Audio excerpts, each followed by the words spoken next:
오늘은 나는 내 구원이라 나는 내 구원이란 제목으로 말씀을 나누겠습니다. 이렇게 제목을 잡은 것은요. 3절에 보면 다윗이 기도하는 내용 중에요. 그 바램이 나와 있습니다. 그 바램은 뭐냐면 하나님께서 내 영혼에게 나는 내 구원이라 이르시는 것입니다. 그러니까 다윗이 이렇게 고백하고 있는 것은 자기 자신을 의지하는 게 아니라 하나님을 전적으로 의존했다라는 것을 우리들에게 보여주는 것이라고 할 수가 있습니다. 여러분, 우리는요, 믿을 만한 존재가 스스로 되지 못한다라는 것을 아셔야 됩니다. 하나님만이 우리의 구원이 되신다라는 거겠죠.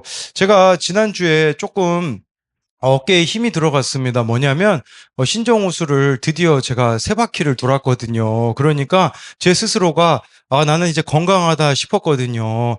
네, 근데 건강하긴 뭐가 건강합니까? 우리 강혜찬한테 지금 감기를 옮아서 이번 주에 나는 연약하다라고 이렇게 고백하고 살아가고 있습니다. 이처럼 우리가 의지할 게 아무것도 없다라는 거죠. 지난 수요일 큐티 본문에 보면 다윗이 밧세바를 범하고 나서 얼마나 그것을 숨기고 있었을 때 고통스러웠는지가 나옵니다. 그것을 가지고 저희 가족도 아이들과 같이 큐티를 하는데 서로 숨겨진 죄가 무엇이 있냐고 물어봤습니다. 그런데 자기 죄는 모르더라고요. 다, 나 숨겨진 죄 없는 것 같은데 이렇게 대답을 하니까 서로가 이야기를 해주더라고요. 그러니까 저의 숨겨진 죄를 예찬이가 얘기를 해주고 막 이 한결이의 숨겨진 죄를 막 서로가 이렇게 이야기하는데 우리 한결이의 숨겨진 죄는요, 변기 뚜껑 올리지 않고 소변을 보는 겁니다. 우리 예찬이의 숨겨진 죄는 자다가 일어나면요 꼭 자기 방에서 자다가 저희 방에 와서 몰래 자는 겁니다. 소리 사모는요 예찬이가 그 행동까지도 따라하더라고. 자기 따라와 보라고 하면서 엄마의 숨겨진 죄를 보여주겠다고 하면서 침대에 눕더니 엄마가 막 누워서 핸드폰 하는 모습을 이렇게 따라 하더라고요. 저의 죄는 무엇이었을까요? 강혜찬이 갑자기 화장실 변기에 앉더니 아빠 변기에 앉아서 몰래 핸드폰 게임하잖아. 그러더라고요. 예, 자기 스스로 죄는 못 보지만 이게 서로의 죄는 참 보게 되더라고요. 그래서 제가 아이들에게 이렇게 말했습니다. 아빠가 이제 화장실에서 핸드폰 게임하면 너희들이 그렇게 바라는 현질을 해줄게. 그래서 이제 다시 원래대로 화장실에서 책을 보기 시작했습니다. 오늘 화장실에서 본 책인데, 도우미 목사님이 쓰신 사연으로 움직이는 가정에 보면요. 각 사람마다 모국어가 있다고 합니다. 이 모국어라는 것은요. 자기가 된 언어인 거죠. 그 사람에게 가장 편한 언어입니다. 너무 편하기에 불편한 것을 싫어하는 언어입니다. 상대방에게 자기의 모국어를 강요하며 상대방의 모국어를 포기할 것을 요구합니다. 이 모국어는요, 자기 말로 세상을 해석해 자기 세계를 구축해 가는 거죠. 하나님의 말씀도 이 모국어 때문에 방해를 받는다고 합니다. 모국어가 너무 강하게 작동하고 있어서 하나님의 말씀으로 세상을 해석하려는 것을 막기 때문인 거죠. 사람에게 모국어는 익숙한 언어이고 하나님의 말씀은 익숙하지 않은 언어입니다. 그래서 사건이 터지면 자동적으로 모국어가 득세합니다. 그렇게 되면요, 하나님이 주시는 생명의 풍성함을 맛볼 수가 없는 것이에요. 여러분, 이 모국어가 뭘까요? 바로 여러분들이 본성입니다. 내 본성대로 반응하는 거죠. 누가 나에 대하여서 안 좋은 말을 하면 똑같이 안 좋은 말로 받아치거나 그 내 본성대로 정제되어지지 않는 그 상태로 나오는 것이 바로 모국어라고 볼 수 있겠죠. 제가 갑자기 모국어에 대해서 말씀을 드리는 이유는 오늘 말씀과 연관되어 있기 때문입니다.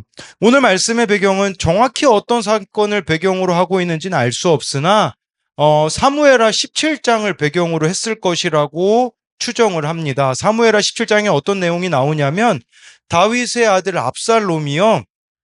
반역을 일으킵니다. 그 반역을 일으키는데 그 압살롬의 편에 누가 서냐면 아이도벨이라고 하는 모략자가 서게 됩니다. 다윗의 아들 압살롬이 반역하여 쿠데타를 일으켰을 때 압살롬 편에 서서 도운 사람이 아이도벨이라는 사람이었습니다. 여러분, 아이도벨은요, 다윗과 전쟁터에서 수십 년간 생사고락을 함께한 최고의 책략가였습니다. 그런 그가 반역을 일으킨 자신의 아들의 편에 섰으니 다윗에게는 얼마나 큰 상실감이었겠습니까? 그러나 오늘 말씀해 보면요, 다윗은 모국어를 사용하지 않았다라는 겁니다. 더 쉽게 말씀드리면 본성대로 반응하지 않았다라는 것이에요. 우리는 이런 배신의 사건을 겪게 되면 얼마나 모국어가 나오는지 모릅니다. 본성대로 반응하는지 모릅니다. 그러나 오늘 말씀을 통해 다윗의 모습을 보며 모국어가 아닌 말씀대로 반응해 나아가는 우리들이 되었으면 좋겠습니다. 첫 번째로요. 하나님께서 구원이 되어 주시려면 하나님께 부르짖어야 합니다. 우리 1절 말씀을 같이 읽어보겠습니다. 시작. 여호와여 그리고 나와 싸우는 자와 싸우소서. 1절에요. 다윗은 여호와여 나와 다투는 자와 다투시고 싸우는 자와 싸우소서라고 고백을 합니다. 이건 뭐냐면 자기 자신이 싸우지 않겠다라는 거예요. 자기 자신이 그 사람과 다투지 않겠다라는 겁니다. 여러분, 하나님께서 직접 대면해 달라고 이렇게 요청을 하는 거죠. 하나님께서 개입하여 주십시오라고 기도하는 것입니다. 여러분, 그런데 우리들의 문제는 무엇일까요? 내가 직접 다투고 내가 직접 싸우는데 우리의 문제가 있는 것이에요. 여러분, 다윗 또한 직접 이 압살롬과 아히도벨과 싸울 수 있지 않습니까? 근데 다윗은요, 사무엘하 15장 31절에 이런 내용이 나와요. 우리 같이 읽어보겠습니다. 시작. 어떤 사람이 다윗에게 알리되 자들 가운데 아히도벨이 있나이다 하니 다윗이 이르되 여호와여 원하옵건대 아히도벨의 모략을 어리석게 하옵소서 하니라. 다윗이요 여호와께 기도하였습니다. 아히도벨이 압살롬 편에 섰다라는 이야기를 들을 때 다윗의 고백은 아히도벨의 모략을 어리석게 하옵소서라고 기도하였다라는 것이에요. 여러분, 사람들은요 이때 기도하지 않습니다. 기도의 능력을 믿지 않기 때문이죠. 자기가 하고 싶은 대로 하고 싶기 때문에 기도하지 않습니다. 여러분, 다윗의 상황에서 기도하기가 쉬웠을까요? 다윗이 이전에 사울 왕에게 쫓겨다닐 때는 기도하기가 쉬웠을 겁니다. 왜냐하면 의지할 게 없거든요. 근데 다윗은 이미 왕이 되었습니다. 얼마나 의지할 사람들이 많이 있겠습니까? 그런데 다윗이 이렇게 능력이 있는데도 하나님께 기도로 나아가는 이 모습이 우리들에게도 있어야 되는 거죠. 내가 충분히 복수할 수 있지만, 내가 충분히 그 사람을 해할 수 있지만 해하지 않고 기도하고 있는 이 다윗의 모습을 볼 수가 있는 것이죠. 계속해서 우리 2절, 3절을 읽도록 하겠습니다. 시작. 방패와 손방패를 잡으시고 일어나 나를 도우소서. 나의 길을 막으시고 또 내 영혼에게 나는 내 구원이라 이르소서. 다윗은요 무기를 잡지 않겠다라는 고백이에요. 내가 스스로 그 사람 물리치지 않겠습니다라는 고백이죠. 그래서 2절에 보니까 하나님이 방패와 손방패를 잡아달라고 이렇게 기도하고 있어요. 그러니까 자기 스스로를 자기가 방어하지 않겠다라는 것입니다. 3절에 창을 빼사 나를 쫓는 자의 길을 막으시고라는 것은 무슨 말이겠습니까? 스스로 창을 들지 않겠다라는 것이에요. 스스로 아히도벨을 죽이지 않겠다라는 그런 믿음의 고백이 있는 것이에요.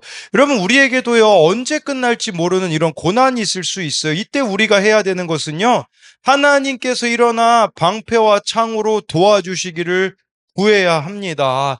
이처럼 우리에게도요, 질병, 고난, 관계 고난 등 끊임없이 이런 것들이 찾아오거든요. 이때 우리가 해야 되는 것은 뭡니까? 나를 도우소서라고 기도해야 되는 거죠. 부르짖어야 됩니다. 그러면 3절 말씀처럼 하나님께서요, 나는 내 구원이라고 하시며 가장 좋은 길로 우리들을 인도해 가신다라는 것입니다. 지금은 주님 곁에 계시지만 아마존의 인디오들을 선교했던 허운석 선교사님은 암을 자신이 앓지 않았다면 존경하는 선교사님 하는 소리에 뭐라도 된 줄 알고 얼마나 기세등등했겠습니까? 라고 말했습니다. 선교사님들에게 주어지는 최고 영광스러운 상은요, 언더우드 상이었는데 하나님이 선교사님에게요, 복음 때문에 순교한 사람들이 얼마나 많은데 내가 무슨 상을 받겠다고 우쭐거리느냐라고 하시는 것 같아 무대 위에서 벌벌 떨었다고 합니다. 그래서 말기암으로 자신이 고생하는 게 하나님의 축복이었다고 합니다. 왜냐하면 이 암 때문에 자랑할 것이 없어졌거든요. 하나님이 방패와 창이 되어주실 수밖에 없었거든요. 그러니까 하나님은요, 선교사님에게 암이라는 시련을 주셔서 도살당한 양같이 여기게 만드셨다고 합니다. 사람들이 이렇게 손가락질했다고 합니다. 저 선교사는 무슨 큰 죄를 지었기에 저런 병에 걸렸나 하는 소리를 듣기도 하셨고요. 어떤 교회에서는요, 건강할 때는 그렇게 선교사님을 설교 자리로 초청하더니 병들자 교인들이 시험에 든다고 안에 세우지 않았다고 합니다. 하나님은 이렇게 선교사님을 천대받게 하심으로 영혼을 보호하셨다고 합니다. 그래서 어떤 이가 선교사님을 찾아와 이렇게 이야기했다고 해요. 선교사님, 나도 그 사람 맞고소 할까 봐요. 모함을 당해 억울하다고 호소하는 어떤 분에게 선교사님은 이렇게 대답해 주었다고 합니다. 그런데요, 그 사람이 못된 것은 다른 사람도 다 알죠. 당신이 꾹 참고 있다는 것도 사람들이 다 압니다. 그러자 그분이 무슨 말인지 알겠습니다라고 했다고 하는 것이죠. 무슨 말입니까? 스스로 복수하지 않는 거, 스스로 능력으로 자신을 보호하거나 공격하지 않는 길, 그게 바로 2절, 3절에서 말하고 있는 하나님께 대한 전적 의존이라는 것을 보여주는 것입니다. 여러분, 그렇게 우리가 하나님을 전적으로 의존하면요, 하나님이 일하십니다. 우리 5절 말씀 같이 읽어보겠습니다. 시작. 그들을 바람 앞에 겨워 천사가 그들을 몰아내게 하소서. 예, 다윗은요, 그 대적들을 향하여 하나님께 바람 앞에 겨와 같게 하여 달라라고 기도하고 있어요. 여러분, 이것은 말씀에 의지한 기도라고도 할 수 있습니다. 왜 그러냐? 시편 1편 4절에 이런 말씀이 나옵니다. 악인들은 그렇지 아니하며 오직 바람에 나는 겨와 같도다. 악인은요, 바람에 나는 겨와 같다라는 것을 다윗은 알고 있는 것이에요. 그렇기 때문에 스스로 복수하지 않는 것이죠. 그러면 다윗이 악인의 길이 아니라 의인의 길로 가려면 어떻게 해야 되겠습니까? 시편 1편 1, 2절에는요, 이렇게 나와 있습니다. 복 있는 사람은 악인들의 꾀를 따르지 아니하며 죄인들의 길에 서지 아니하며 오만한 자들의 자리에 앉지 아니하고 오직 여호와의 율법을 즐거워하여 그의 율법을 주야로 묵상하는 도다. 여러분, 다윗이 선택한 길은요, 2절 말씀처럼요, 율법을 주야로 말씀하는 거, 말씀의 길을 다윗이 선택하였다라는 겁니다. 여러분, 우리가 말씀의 길을 선택하면요, 순간적으로 볼 때는 손해보는 것 같습니다. 그러나 그 길로 걸어갈 때에 하나님은 정말 이렇게 악인들을 바람에 나는 겨와 같이 하신다라는 것이에요. 다윗은 하나님 앞에서요, 자신의 내면을 돌아보고 있습니다. 여러분, 우리 또한 대적들을 원망하고 불평하는 데 신경을 쓸 게 아니라 말씀 앞에서 내 내면을 돌아보아야 합니다. 그렇게 되어지면요, 하나님께서 신실하게 우리들의 삶을 통하여 일하신다는 겁니다. 우리 9절, 10절을 계속해서 같이 읽어보겠습니다. 시작. 내 영혼이 여호와를 기뻐하리로다. 내 모든 뼈가 이르기를 여호와와 같은 이가 누구냐? 그는 가난한 자를 그보다 강한 자에게서 건지시고 가난하고 궁핍한 자를 노력하는 자에게서 건지시느니라 하리로다. 다윗은요, 자신의 오직 기쁨은 8절에 보니까요, 여호와라고 고백을 합니다. 하나님의 구원을 그는 기뻐할 것이라고 합니다. 10절에서요, 내 모든 뼈가 이르기를, 이 모든 뼈라는 게 무슨 뜻일까요? 이 모든 뼈에 해당하는 히브리어는요, 자신의 모든 존재를 뜻합니다. 즉, 자신의 존재 가장 깊은 곳을 의미하는 거죠. 그러니까 내 온 존재가 하나님을 찾겠다라는 것이에요. 여호와와 같은 이가 누구냐라고 하면서 다윗은 또 10절에 보니까 자신을 가난한 자로 표현하잖아요. 자기가 가난하고 궁핍한 자라고 이야기하고 있습니다. 예, 이것은 무리를 지어 다윗을 모함하고 죽이려는 자들 가운데에 하나님께서 부족함을 완전히 채워주실 것이라는 믿음의 고백이라고 할 수 있습니다. 그래서 이것에 대한 두 가지 적용은요, 끝없이 계속되는 나의 고난은 무엇입니까? 이 일로 더욱 말씀을 보고 있습니까? 삶에 대한 의욕을 잃지는 않습니까? 또 한 가지는요, 내가 의지하고 믿었던 사람에게 배신당한 적이 있습니까? 그때 분노합니까? 예수님을 의지합니까? 네, 두 번째로는요, 하나님께서 구원이 되어 주시려면 예배와 공동체로 모여야 합니다. 우리 11, 12절을 같이 읽어보겠습니다. 시작. 불의한 증인들이 내게 질문하며 내게 선을 악으로 갚아 나의 영혼을 외롭게 하나. 예, 다윗이 9절 10절에서 그렇게 하나님께 고백하며 나아갔으면 문제가 해결될 것 같았는데, 문제는 뭐냐면 여전히 해결되지 않는 원수들의 악행에 대하여 다윗은 끊임없이 하나님과 대화하고 있습니다. 여러분, 영적 진실성의 결론은 인내라는 말이 있어요. 우리들에게 필요한 것은요, 인내하는 것입니다. 끝까지 대적들이 원하는 대로 반응하지 않는 것이에요. 다윗이 지금 취하고 있는 태도라고 할 수가 있는 거죠. 11절, 12절에는요, 다윗이 자신이 저지르지도 않고 알지도 못하는 일들을 대적들이 거짓으로 말한다고 한탄합니다. 12절에요, 그로 인하여서 다윗은요, 나의 영혼을 외롭게 하였다라고 고백하고 있습니다. 여기서 외롭게 하다라는 단어가요, 원어로 보면 어떤 의미냐면 어미가 자녀를 잃었을 때 느끼는 상실감입니다. 이런 상실감을 자기가 가지고 있었다라는 거죠. 여러분, 자기 아들이 배신했는데 자기가 그렇게 의지하던 모략가인 아이도벨이 이렇게 배신을 하니까 그 상실감이 정말 어미가 자녀를 잃은 것과 같은 아픔이 그에게 있었다라는 거예요. 여러분, 우리도 마찬가지입니다. 여러분들의 인생이 우리의 기대와 헌신대로 돌아오지 않을 때가 있습니다. 이러한 삶의 모순은요, 하나님 안에서만 해결되어질 수가 있습니다. 우리가 누군가에게 베푼 선행을 누구도 알아주지 않을 때 생색이 올라오기도 하죠. 여러분, 또 누가 우리를 가장 가까이서 배신합니까? 배우자와 자녀가 아니겠습니까? 배우자와 자녀를 사랑과 정성으로 보살핀 나를 오히려 힘들고 외롭게 할 수가 있는 것입니다. 그러니까 그런 말이 있잖아요. 자녀는 배신당하기 위하여서 키우는 거라고 하지 않습니까? 청소년용 큐티인 축복의 선물에 나오는 어느 부모님의 고백입니다. 제가 4살 때 이혼하신 어머니는 가장의 역할로 바쁘셨기에 저는 늘 외로움을 느꼈습니다. 그러다 동네 언니를 따라간 교회에서 집에서 받지 못한 따뜻함을 느꼈습니다. 그리고 믿음의 배우자를 만나 행복한 가정을 이루는 것을 제 삶의 목표로 삼았습니다.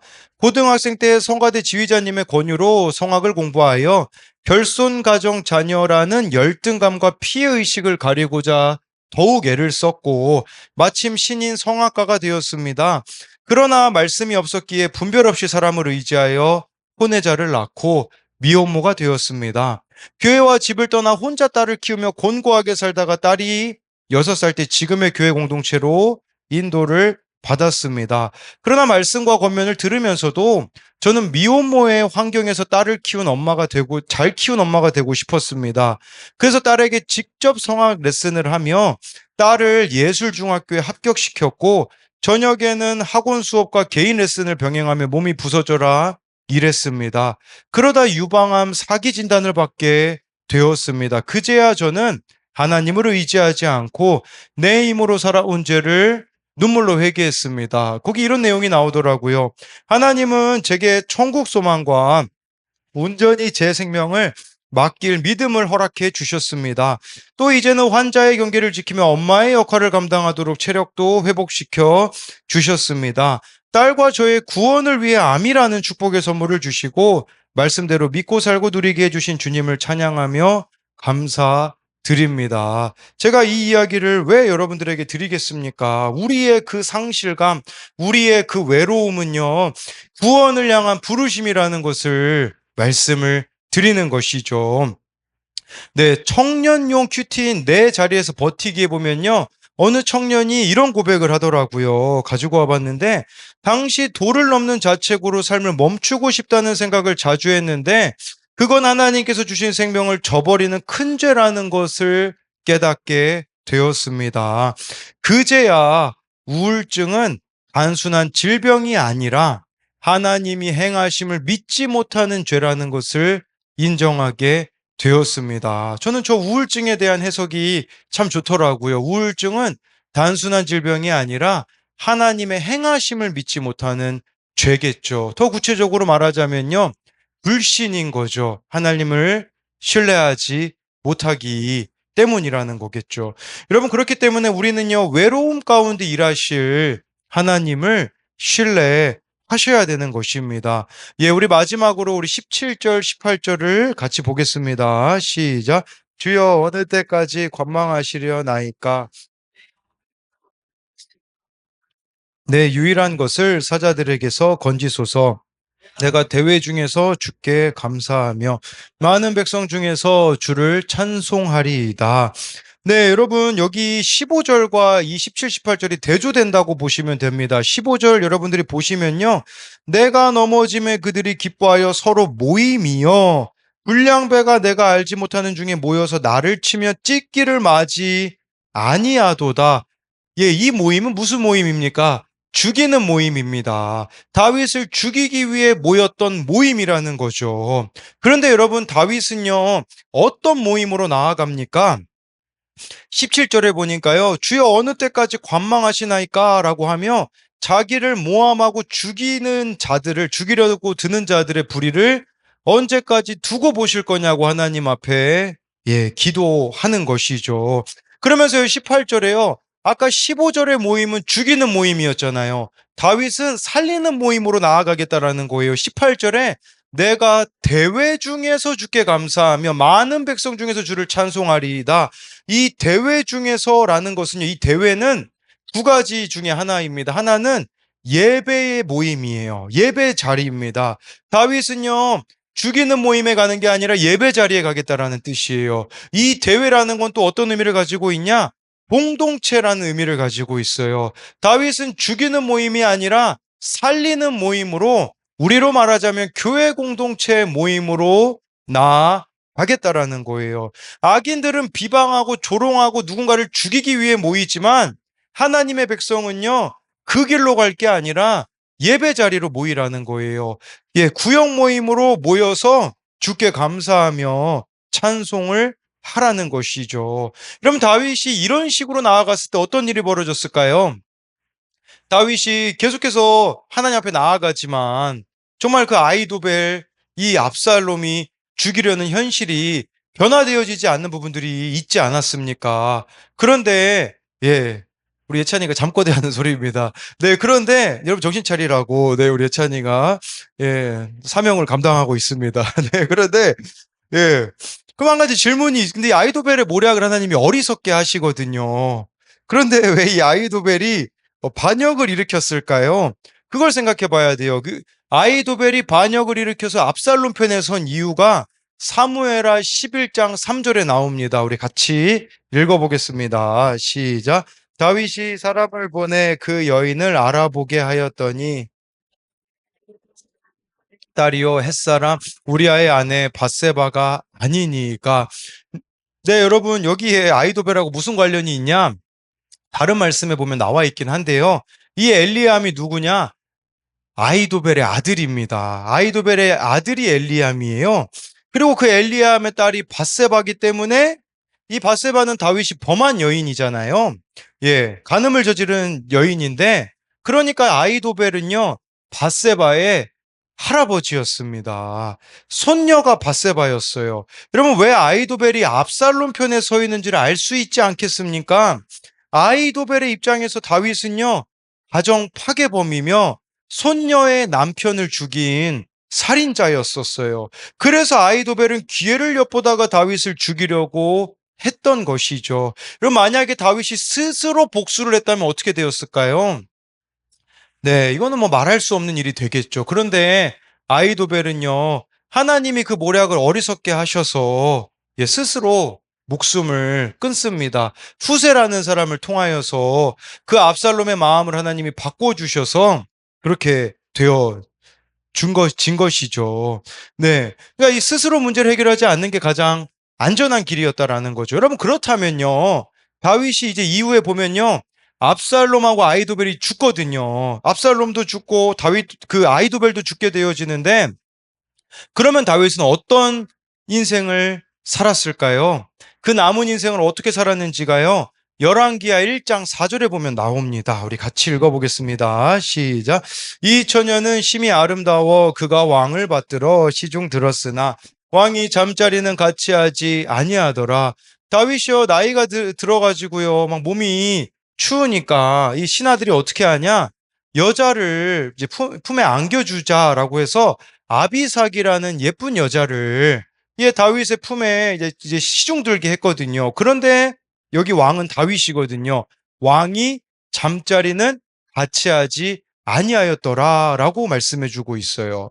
여러분, 압살롬을 통해서 다윗이 또 보게 된 게 있거든요. 자신이 예, 음란하다라는 것을 압살롬을 통해 경험하게 되어지잖아요. 또 자신의 그 바세바를 범한 것으로 인하여서 아이도벨이 죽이려고 들은 그 현실을 보면서 다윗은 어떻게 하였습니까?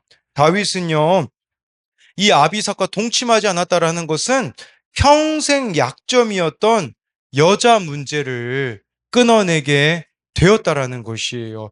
여러분, 이렇기 때문에 우리가 하나님을 가까이 하는 게 너무나 중요합니다. 우리 가운데 끊어내지 못하는 죄들이 있을 수 있어요. 숨겨진 죄들이 있을 수 있습니다. 그런데 정말 우리가 말씀과 기도로 하나님을 가까이 해야지만 이것들과 맞설 수 있고요.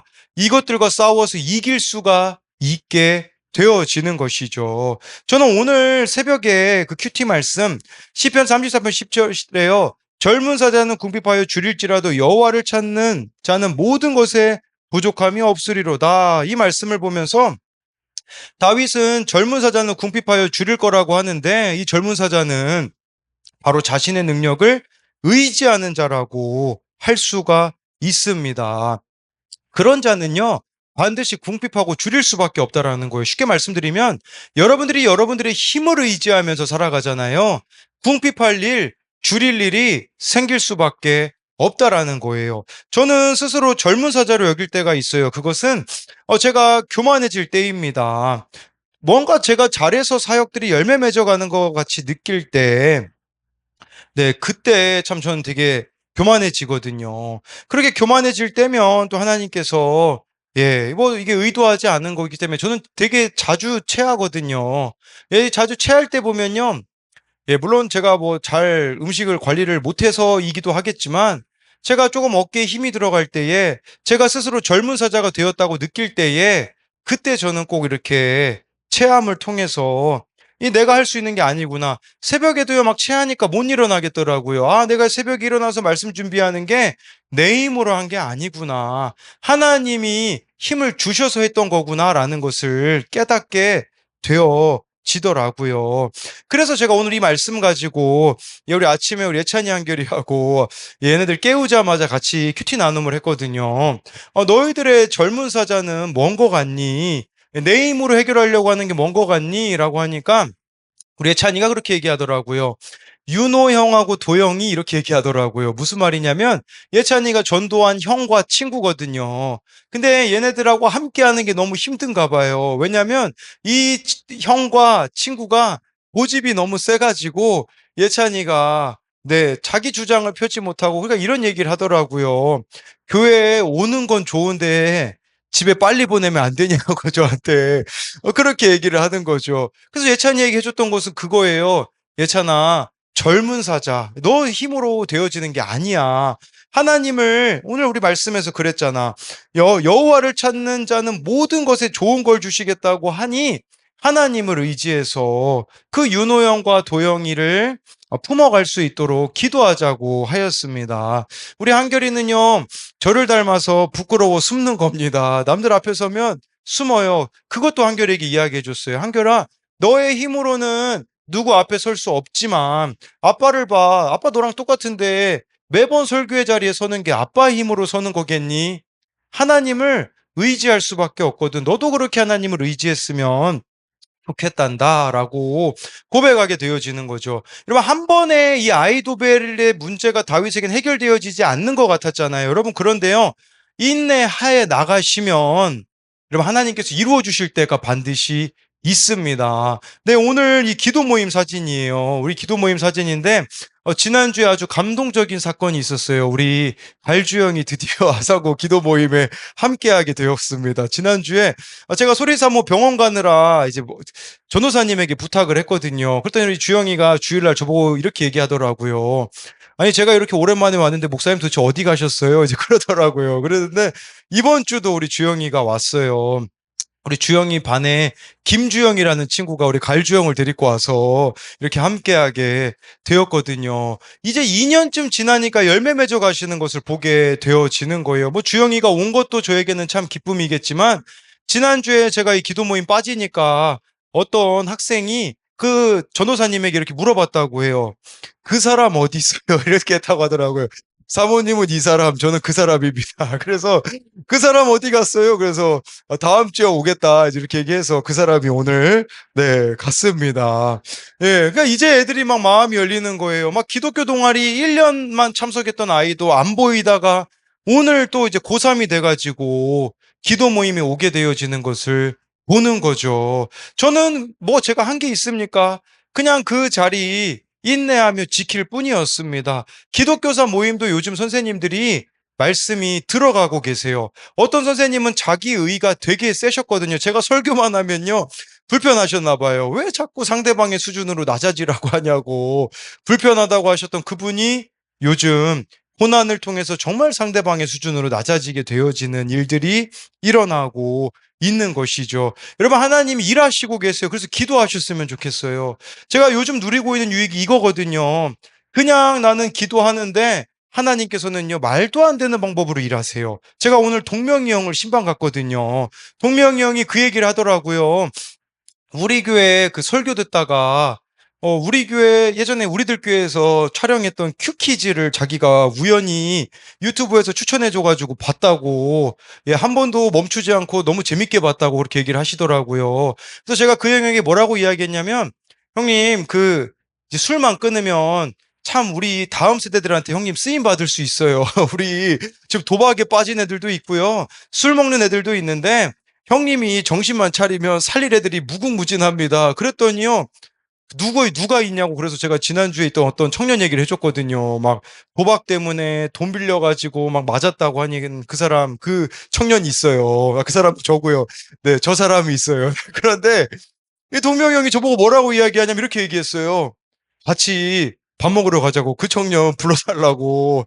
그래서 제가 다음 주 목요일 날 그 청년과 동명이 형하고 같이 밥 먹으러 가기로 했거든요.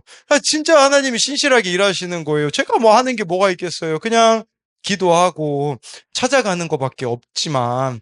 근데 제가 2년이라는 또 이 수많은 세월들을 그냥 인내하며 나아갔을 때 하나님이 일하여 가시는 것을 보게 되어지는 거죠. 아이도벨도 하나님이 처리해 주시잖아요. 압살롬도 하나님이 무찔러 주시잖아요. 사울도요, 하나님이 해결해 주시잖아요. 그럼 우리가 해야 되는 것은 뭐냐면요. 그냥 여전한 방식으로 살아가시면 돼요. 매일 말씀으로 살아가시고 기도하며 나아가는 거 이게 뭐가 되겠어 싶을 거란 말이죠. 근데요, 된다니까요. 그렇게 하나님께서 신실하게 일하여 하신다라는 거죠. 제가 중보기도 학교를 하고 있는데 세 가지 기도 제목이 있어요. 그 기도방에 올리고 한 달 동안 집중적으로 기도하고 있거든요. 두 번째랑 세 번째 기도 제목은 비밀입니다. 제가 이루어지면 말씀드리겠습니다. 첫 번째 기도 제목은 뭐냐면 제 아내가 이 암 사건을 통해서 구속사가 더 깊어질 수 있게 하여 달라고 하는데 정말 그 일이 이번 주에 일어났거든요. 정말 제 아내가 기독교사 모임에 가서 자신의 죄와 수치를 고백하고 그날 저녁에 두 청년을 만나서 정말 다윗의 그 고백처럼 다윗이 밧세바를 범한 것을 이야기하지 않았을 때 고통 가운데 있었던 것을 자신이 이야기하자 우리 선생님들도 또 청년들도 자신의 죄를 고백하게 되어지는 게 있었거든요. 물론 저는 그걸 보면서 무슨 생각을 하냐면 진짜 기도에는 능력이 있구나. 하나님께서 나의 기도를 땅에 떨어지지 않게 하시는구나라는 것을 보게 되어지더라고요. 그렇게 여러분들도요, 오늘 말씀에 나와 있는 다윗처럼요, 네, 말씀의 길로 걸어가시고 기도하며 나아갈 때에 그 인내함으로 나아가면요, 반드시 하나님의 때, 하나님의 방법으로 신실하게 역사하여 주실 것을 믿는 여러분이 되어서 나는 내 구원이다라는 이 말씀이 여러분들에게 실제가 되기를 소망합니다. 네, 이것에 대한 두 가지 적용 질문은요. 나는 배우자와 자녀에게 또는 다른 사람에게 어떤 기대를 합니까? 내가 한 만큼 보답을 받고 싶어 하진 않습니까? 또 한 가지는요. 누구에게 내 문제를 나누겠습니까? 공동체의 권면을 하나님의 말씀으로 받을 수 있겠습니까? 정말 다윗이 힘들 때 다른 모임을 찾은 게 아니라 예배의 자리로 나아갔던 것처럼, 공동체 가운데 나아갔던 것처럼 우리 또한 그렇게 나아가자라는 것입니다. 네.